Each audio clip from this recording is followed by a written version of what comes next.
Bismillah wa salatu wa salam ala rasulillah. Bienvenue mes amis, je me présente Najm Sraiti, un étudiant de la faculté de sciences de Tunis. Donc, dans le dernier tuto, nous avons vu ce qu'on appelle le constructeur. On a dit que le constructeur a deux rôles, c'est l'allocation dynamique de la mémoire RAM pour tout nouvel objet créé, et son autre rôle, c'est l'initialisation des attributs pour tout nouvel objet créé. Aujourd'hui, nous allons voir ce qu'on appelle le destructeur. C'est quoi un destructeur? Le destructeur, c'est tout à fait le contraire du constructeur. Donc, dans le constructeur, on fait l'allocation dynamique de la mémoire RAM pour tout nouvel objet créé. Donc, le constructeur, son rôle est de libérer cet espace-là après la fin de l'utilisation de cet objet. Donc, son rôle principal, c'est la libération de la mémoire. Ce destructeur-là peut être appelé d'une manière automatique par le compilateur ou l'interpréteur, comme c'est le cas en Java. Donc, en Java, le destructeur est appelé d'une manière automatique. Ce n'est pas le cas pour le C++. Dans le C++, vous devez bien, après appeler un constructeur, vous devez bien libérer cet espace à travers l'appellation explicite dans votre code du destructeur.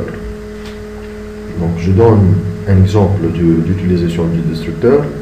Par exemple, j'ai créé une classe Java pour la manipulation de base de données qui va me faire la connexion avec ma base de données. Donc, j'ai créé avec cette classe un constructeur qui initialise les valeurs, les attributs de cette classe qui fait la connexion avec la base de données, avec quelques attributs, parmi eux, je pense la hôte, la mot de passe, le nom de la base de données, des choses comme ça. Donc, je fais appel au cours de mon utilisation de cette classe-là, je vais faire appel à des objets et même au constructeur de la classe cette classe-là de base de données, de connexion. À la fin de l'utilisation de cette classe de base de données, quand je ferme ma base de données, je dois, après cette fermeture de base de données, je dois appeler le destructeur pour libérer l'espace mémoire que les objets qui sont déjà utilisés la classe de base de données pour libérer l'espace. C'est tout à fait simple. Dans Java, cette appellation de destructeur est inutile car le JVM l'appelle d'une manière implicite. Mais avec le C++, vous devez vous-même appeler les destructeurs après que vous avez fini vos besoins avec le constructeur et la classe que vous utilisez. Donc, juste une remarque à la fin, que nous avons vu que dans la programmation orientée objet, une classe peut avoir une infinité de constructeurs. Parmi eux, un constructeur par défaut, un constructeur sans parents, sans nos arguments, un constructeur avec un argument, deux arguments et un nombre quelconque d'arguments. Ces constructeurs-là obéissent au surcharge, à des choses que nous allons voir ultérieurement, mais ce que j'insiste sur, que chaque classe doit avoir un seul destructeur. Donc, c'est une unicité de destructeur.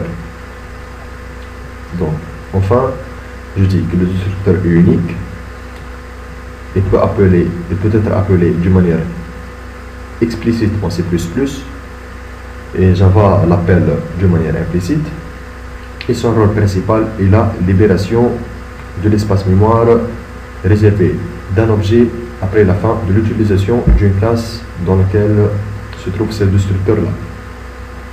J'espère que vous avez bien compris. Je vous remercie et au prochain tuto. Assalamu alaikum wa rahmatullahi wa barakatuh.